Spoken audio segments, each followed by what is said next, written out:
Well, the holidays have come and gone once again, but if you've forgotten to get that special someone in your life a gift, well, Mint Mobile is extending their holiday offer of half off unlimited wireless. So here's the idea. You get it now, you call it an early present for next year. What do you have to lose?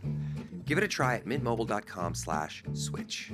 Limited time 50% off regular price for new customers. Upfront payment required. $45 for 3 months, $90 for 6 months, or $180 for 12-month plan. Taxes and fees extra. Speeds may slow after 50 gigabytes per month when network is busy. See terms.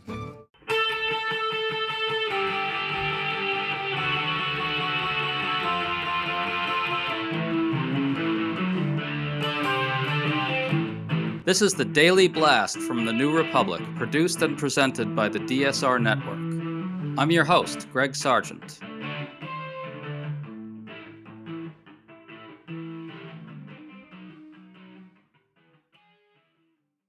Donald Trump exploded in fury on Thursday, lashing out at polling organizations and media companies who he said are rigging numbers against him. He was clearly triggered by the new poll from the New York Times, which delivered him probably the worst polling on immigration he's ever gotten. Trump's rage is a reminder that he thinks he's immune to the laws of normal politics. And you can see why he thinks that. But we're going to argue here that, well, he isn't immune, and that he's in real political trouble right now. We're talking about all this with political theorist Alan Elrod, who has an interesting new piece for Liberal Currents that digs into this question about whether normal politics can ever constrain Trump or not. Alan, great to have you on, man. Great to be back, Greg. So let's start with Trump. He erupted on Truth Social. He said, quote, "Fake and fraudulent polling should be virtually a criminal offense." Then he ranted that he'd won 2024 in a landslide and that all the fake polls were wildly wrong about that. He ripped into the, quote, "failing New York Times, ABC fake news, NBC fake news, CBS fake news, low-rating CNN," and said, "Something has to be done about fraudulent polling. I'm going to do everything possible to keep this polling scam from moving forward." Alan, in reality, Trump won a historically small victory and the polls were actually close to right, but you made an interesting point that Trump's only concern with polling is rooted in vanity, that he doesn't fundamentally think it matters if he's popular. Can you talk about that? Yeah, I think that Donald Trump cares about his polling numbers in the sense that Donald Trump likes to be able to say that he's great and he's the best. And so anytime there's a poll that makes him look good, he likes that. But when it comes to the question of democratic legitimacy, the idea that not only does it matter that you win elections and that you have mandates if you win them big, and that when you continue and go about your policies, that voters are generally supportive of those policies, that those things should be clear signals to elected officials about which direction they ought to go in. In that case, he does not care. Donald Trump absolutely, I don't think, cares if something he's doing is popular in the sense of it being legitimate. And when he goes on these rants, what he's really doing is just asserting his own legitimacy against reality, right? He doesn't care if the election results were narrow. He doesn't care if current polling generally or on a specific issue shows him to be performing poorly. What he is intending to do is to say, I'm popular because I have power, and in a way this is sort of tautological, and therefore that serves back around. And I'm powerful because I'm so popular and loved. But it's really more about an assertion of authority than anything else. He has no interest in the kind of democratic legitimacy that typically undergirds the way we talk about polling. I think that's really right. Trump is clearly talking here about the New York Times poll, which has generated tons of discussion. It's striking stuff. Here are some numbers. Trump's approval is at 40% with 56% disapproving. He's underwater on just about every major issue. The economy 40 to 58, 18 points underwater. Relationships with other countries 39 to 58. That's 19 points underwater. And get this, the cost of living 34 to 64, around 30 points underwater. And this is really critical. The non-white and young voters who moved to Trump in 2024 have all snapped back to Democrats, basically. Times' Nate Cohn says the Trump coalition has unraveled. Alan, I really think this shows that people overreacted to the 2024 win and seeing it as a seismic realignment. It's come undone in a year. Your thoughts? I think that it's encouraging in one sense that his polling has dropped and that his coalition is faltering. Certainly, the idea that he was able to pull significant non-white voters was the kind of thing that should have frightened Democrats because that's a big important part of their coalition. But I don't think it's an overreaction because he's in the White House now, and he doesn't actually need to be as popular because he has the power. He can pull these levers. He can send ICE into cities. He can do things to disrupt how our democracy works. And he's already taking a sledgehammer in many ways to our constitutional order. So there's the question with people like Donald Trump, with authoritarians, of how popular they actually need to be in order to effectively keep power. And that's a sort of different equation than what it takes to win an election. And so I look at this and I say, okay, I will absolutely take the world where Donald Trump loses support. Prefer that to the world where he doesn't. But then I also look back and think, we're about where he was at, maybe a tick better, right after January 6th. And then the country put him back in power. So America doesn't seem to have a substantial enough repulsion to Donald Trump to mobilize people to fully cast him out. And ultimately, he, having been put back into the White House, now has a lot more of an ability to do things to entrench himself in power and entrench his sort of policy agenda than a poll can take away from him. Well, I just want to clarify that I mean overreaction in the sense that a lot of pundits looked at this and saw it as a historic realignment, particularly the movement of non-white voters to Trump. They saw that as a potentially crushing and debilitating and possibly fatal blow to the Democratic Party over time. Now, I don't think for a minute Democrats should in any way minimize the potential of that they could lose those voters. They should be urgently making sure that they don't. But I do think that it matters whether there was an actual fundamental realignment in response to Trump's campaigning on open authoritarianism on one side versus on the other, which is what I think happened, that, he has this immense penetration in the culture. He's kind of known as the guy who builds stuff. Voters have incredibly short memories. They didn't really blame him for COVID, and you can sort of see why. And I think that story tells a much better one about the American electorate, a more, encouraging one than the other story does. Yeah, I think, the 2024 coalition, I don't think is exactly a permanent coalition. The only realignment I see as the sort of big one for Trump is the kind of movement of non-college educated whites and ex-urban voters to Trump, and then the kind of doubling down in rural areas. Rural areas were already red, now they're like as red as they can possibly be, and that has problems for us because of how our electoral system is designed. And it kind of cuts back to why he can actually sustain a substantial amount of authority on relatively poor polling. But yeah, when it comes to the 2024 coalition that they managed to put together, I think there were too many contingent factors there. There was dissatisfaction with inflation. There was dissatisfaction with other issues. And I'm not sure that's a replicable thing, especially over a party that's now making its, bread and butter issue going after, immigrant children and putting them in vans. Yeah, well, I will definitely agree with you on this point, which is that the Senate's structural makeup in particular means that all those structural changes that Trump has brought to the electorate, the ones that appear a little more durable, are really, really significant, and we do have to worry about them. Let's talk about the Times' findings on immigration, which are really something. Trump is 18 points underwater on this issue, at 40% approving to 58% disapproving of his handling of immigration. 55% of non-college voters, that's working class voters, and 62% of independents disapprove. It gets even crazier than that, Alan. 63% of voters overall disapprove of ICE. And listen to this, even a majority of working class whites disapproves of ICE. That's the core of Trump's base. And the story we were told for many months is that Trump had mobilized this working class backlash to immigration, that Democrats had to reshape their entire politics around, and if they didn't do that, they would perish. But I think that's bullshit. I think people overreacted there. These are the worst numbers Trump has ever gotten on this issue. I think the country's paying attention to what he's doing here. Your thoughts on that?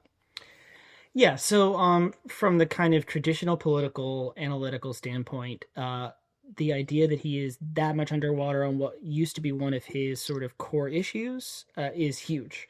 And obviously, I think that if you were giving advice to Democrats or to any, or to, if, there aren't really any, but, independents or Republicans who want to run counter to Trump, they should feel at this point liberated to say things like abolish ICE and we need immigration reform and all the things that had sort of frightened particularly moderate Democrats for the last decade and a half. You shouldn't feel like those things are in any way off the table now, because it's clear that there's a huge amount of dissatisfaction. There's a window being created. There's a lot of anger.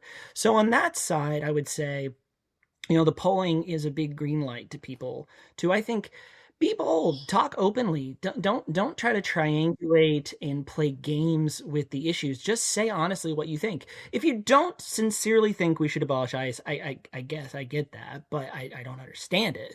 But if you are afraid to say it, I don't think there's a good reason to be. We're in a moment right now where what people want, I think, are honest, bold, meaningful, and urgent responses to the moment. Now, on the other hand, the thing that concerns me is Donald Trump is this far underwater on what should be one of his core issues. And again, he is not acting like a man who really cares what the polls say. They are dialing up, not down, the aggression and the violence. They are coming harder and faster. They are talking about sending troops into Minneapolis. They are talking about sending ICE into other cities in a way that is much more similar to what they're doing in Minneapolis than to what they did in LA or Chicago, where it was really limited to a few parts of the city and not meant to just kind of cause this mass chaos and terror. They've already launched an operation in Maine they're calling Operation Catch of the Day, which is just deeply, horrifyingly offensive.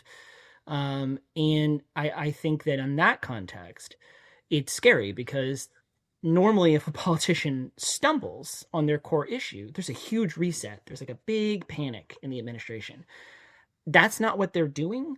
And to me, that's again a sign that this is not a man or an administration behaving like they feel like they have to respond to sort of the normal signals of democratic politics. To stay up to date on all the news that you need to know, there's no better place than right here on the DSR Network. And there's no better way to enjoy the DSR Network than by becoming a member. Members enjoy an ad-free listening experience, access to our Discord community, exclusive content, early episode access, and more. Use code DSR26 for a 25% off discount on sign-up at thedsrnetwork.com. That's code DSR26 at thedsrnetwork.com/buy. Thank you, and enjoy the show. Adobe Acrobat Studio, so brand new. Show me all the things PDFs can do. Do your work with ease and speed. PDF Spaces is all you need. Do hours of research in an instant with key insights from an AI assistant. Pick a template with a click. Now your prezzo looks super slick. Close that deal? Yeah, you won. Do that, doing that, did that, done. Now you can do that with Acrobat. Now you can do that with the all-new Acrobat. It's time to do your best work with the all-new Adobe Acrobat Studio. This podcast is brought to you by Carvana. Selling your car shouldn't feel like a second job. It should feel easy. With Carvana, it is. Just visit Carvana.com, enter your license plate or VIN, answer a few quick questions, and get an offer in minutes. Like what you see? We'll pick it up right from your door and hand you your check. No haggling, no hassle, no problem. Car selling made easy on Carvana. Pickup fees may apply. Yeah, I think there's no question that that's absolutely right. The thing that heartens me is that Republicans, at least some of the time, are acting as if they're facing an election in 9 months or whatever it is. And, Trump can just sort of act as if Republicans aren't, but it's not his decision, right? It's not up to Trump whether we have an election. Like, okay, maybe he'll try to use the military in some way to depress voting or whatever. But I'm a little skeptical that he can actually pull something like that off for a whole bunch of reasons. But, Republicans are going to face an election this fall, I think, and they're probably going to lose it. And a Democratic House can really put some brakes on Trump. Is it what I really think needs to happen overall? No, but, we got to work with the situation we have. And for him to be absolutely tanking this way, I find heartening. And I do think that normal politics still matters at least a little bit.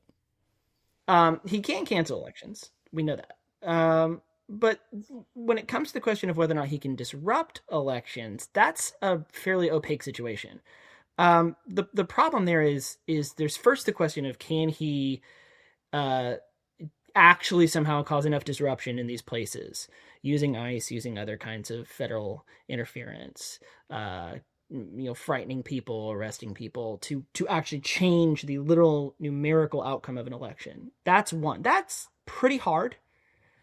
But can he create enough chaos that he then follows that up by sowing doubt about the legitimacy of those elections and then essentially says that this is an illegitimate Congress and at least persuades a whole lot of people on the MAGA side of the aisle that that's the situation? I think he can probably do that. And so, there's levels to what can and can't happen. He can't cancel elections. It's really hard to necessarily do enough to fully change the outcome of the elections, but can he cause a whole lot of chaos? Can he maybe water down the results in really pivotal swing districts?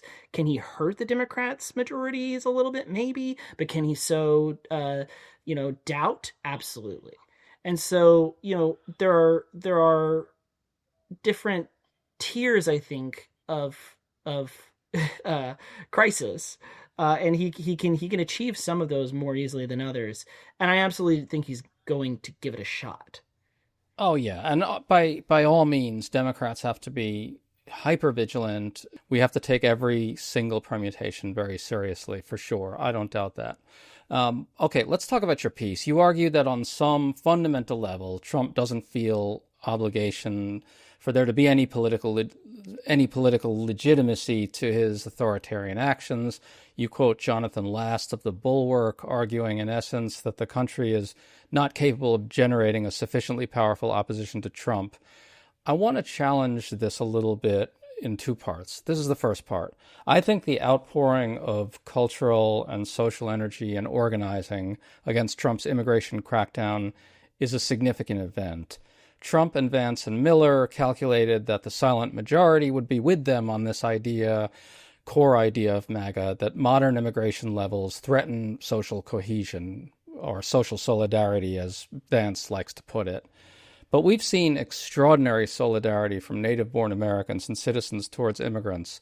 I think that in and of itself is important and tells us that in a very fundamental way, Trump's whole project is in a lot of ways on thin ice. Is that too optimistic?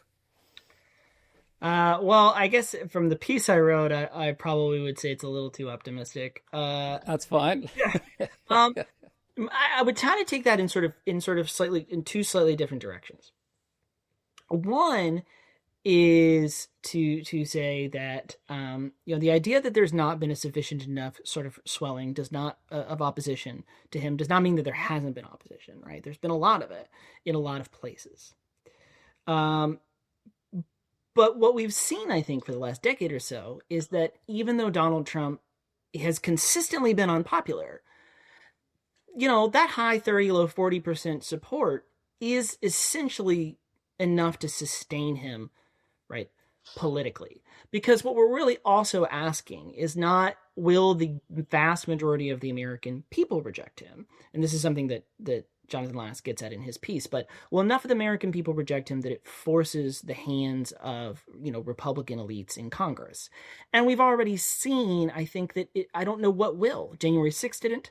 Tom Tillis, who's one of the most outspoken Republicans right now on opposing Trump's sort of aggression and saber rattling with Greenland, has also turned around and said, no, I wouldn't consider impeachment an appropriate tool, even if he uses, and Tillis said these words, kinetic force in Greenland. So if Donald Trump seizing land from a NATO ally by force isn't enough for a senior Republican senator who's retiring to just say we should at that point convict and remove Donald Trump, you have to ask where the political will is in the country to resist him. And at that point, you have to say, if it's going to come from the people, if the political will to generate that is going to come from the people, well, it's going to have to be really, really big. And so I'm not trying to downplay the resistance we have seen. What I'm saying is, in order to truly fight back against an authoritarian attempt like the one we're living through, you need a lot more. You just need more, and we haven't hit that. And that's where I think that's just right. And, to put the kind of bow on it, I mentioned earlier that his polling's really bad.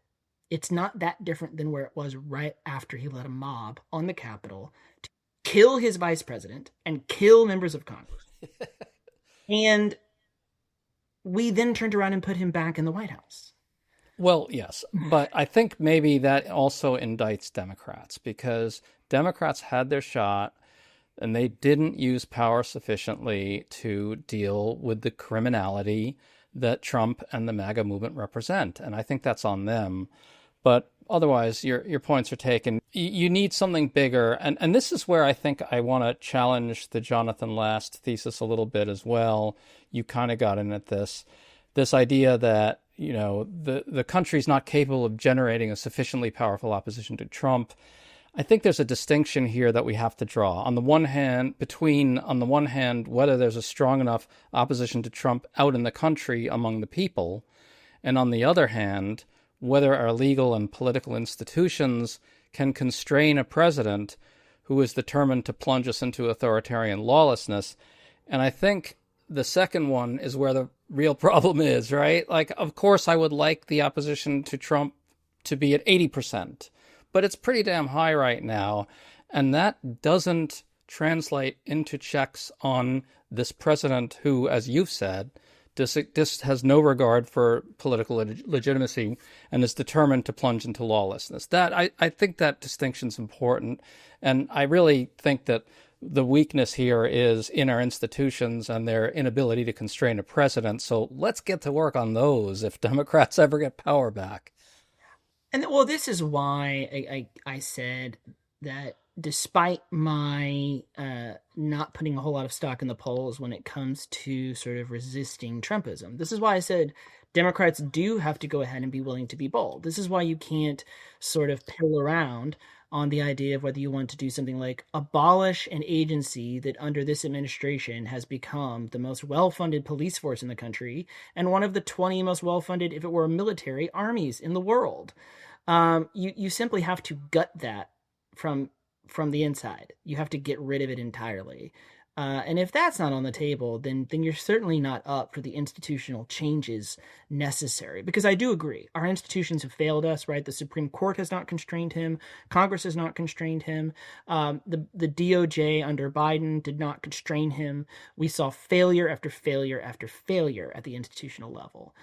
But I think it is in a kind of, I don't know if I would, it's in a kind of horrible Ouroboros with the people, where I think, we see a lot of opposition to Trump, but I think we're going to see, 40-something% of the country is going to go out and vote for Republicans this November. And that doesn't send a message of mass rejection. That sends a message more of sort of thermostatic swinging.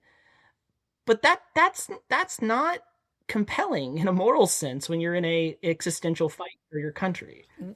Right. I think there's two levels to this. One is clearly a lot of this is thermostatic, and in that sense, we're definitely not that heartening. But on another level, there's also a fundamental ideological and moral rejection of Trumpism that we're seeing, I think, on the streets, which is a critical thing. Look, I think here's the bottom line, right? Okay, it would be great if Trump were polling at 80% underwater, right? But if he's polling at 40 to 60, Democrats can win the House and possibly the Senate. And then in 2028, they have to win the White House, period. So it's really on Democrats to win these elections. And that is really the end of the story, I think, when it comes to how we get out of this. And just one last thought, and I'll let you close. You know, if Democrats can win in 2028, look, Trump had 2 shots at this, and he shouldn't have had 2 shots, right? And Democrats failed by letting him get a second shot. But the good news is Democrats may have 2 shots at really trying to cripple MAGA and this lawlessness. And hopefully they get it right if they get power back. Yeah, and I think this ties into what it wasn't maybe as explicit, but it was there, the more hopeful aspect of the piece I wrote, which is that if you lean into this reality, what you can accept is the opportunity for doing politics completely anew, that you have the chance to be bold, to build new institutions. You know, what Mark Carney laid out for the international community at Davos is the same thing we have to be thinking about domestically. We cannot be too timid to think about massive institutional reform, to fight big, to do interesting things, to understand that the previous institutional arrangements weren't working, to understand, frankly, that the politics weren't working, right? That the things that were happening even on the ground level in this country were producing a noxious kind of environment. So I think that's the thing that should hopefully, I think, unite maybe our 2 points of view, and also comes back to this idea of the need. And it's not really just Democrats. It's anybody who opposes what Trumpism is should see this as a chance to think and do politics, like actually do politics in a way that really, frankly, maybe we haven't done for a few decades. And to me, that's exciting. You have the chance in this moment to embrace big thinking and action. And that doesn't even have to mean kind of political spectrum positioned stuff. It doesn't have to be left or progressive. It just means big ideas, creativity, new thinking, not being tied to old institutions just because of status quo, because that's gone. And if we accept that, then we can actually start working on making something that lasts longer and is better. Yep, I agree 100%. I think that really is the through line that unites us. Folks, make sure to check out Alan Elrod's work at Liberal Currents. He's one of the best political theorists writing today. Alan, you wanted to say something about one other project you're doing. Just give us a little bit on that. Yeah, I run a little nonprofit. We're called the Pulaski Institution. You can find it through my Blue Sky. I'm at ASLrod on Blue Sky, but you can also find us online at pulaskiinstitution.org. And we are currently fundraising to do all kinds of things that we want to do that we can't afford to do right now. Research, conferences, events that'll bring people together to try to solve the very problems we talked about today. So we really hope people will come check us out. Alan Elrod, it was terrific to talk to you, man. Great conversation. Thanks for coming on. Thanks for having me.